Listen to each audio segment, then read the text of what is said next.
নান্দিঘাট থেকে বিতাড়িত হওয়ার একটা অদ্ভুত কারণ, সে সময় নান্দিঘাট তৈরি করছিলেন ওনারা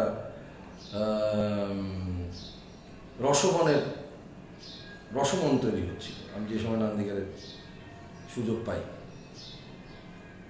তো আমি খুব একটা রিহার্সাল দেখার সুযোগ পেতাম না। আমাকে এই প্রথম নতুন এসেছি বলে আমাকে অফিসে থাকতে হতো, সকালবেলা থেকে অফিস খুলে মাঝে মধ্যে গিয়ে সন্ধেবেলার পরে গিয়ে একটু রিহার্সাল দেখার চান্স থাকতো, কারণ ওরা লাইব্রেরিতে রিহার্সাল করতেন, ফলত আমরা এদিকে কিছুই দেখতে পেতাম না।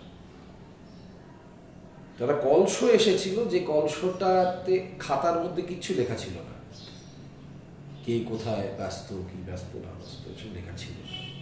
ওদের খাতার মধ্যে লিখে রাখতে হতো যে কে কোথায় ব্যস্ত না ব্যস্ত ইত্যাদি ইত্যাদি। তো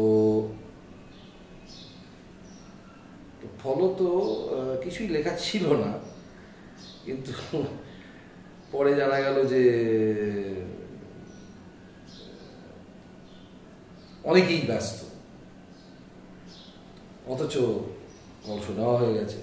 আমি তো টাকা পয়সা খুব দরাদরি করে খুব মনে করলাম যে একটা বিরাট কাজ করেছি, কিন্তু তখন জানতে পারলাম যে না, আমি খুব একটা বড় কাজ করে উঠতে পারিনি, বরঞ্চ এখন এই টাকা কী করে ফেরত দেওয়া হবে তাই নিয়ে একটা বিরাট গণ্ডগোল চলছে, এবং আমাকে জবাবদিহি করতে হবে, বুঝছেন একটা ব্যাপার। তো আমি আর জবাবদিহির ইয়েতে পৌঁছইনি।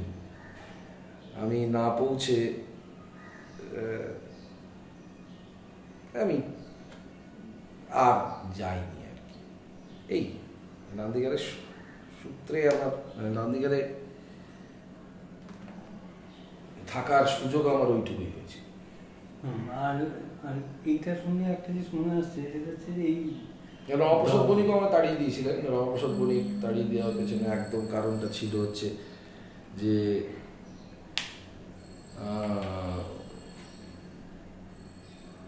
আমি নাকি অ্যাবিউসিভ ল্যাঙ্গুয়েজ ইউজ করেছি রমাদার এগেনস্টে,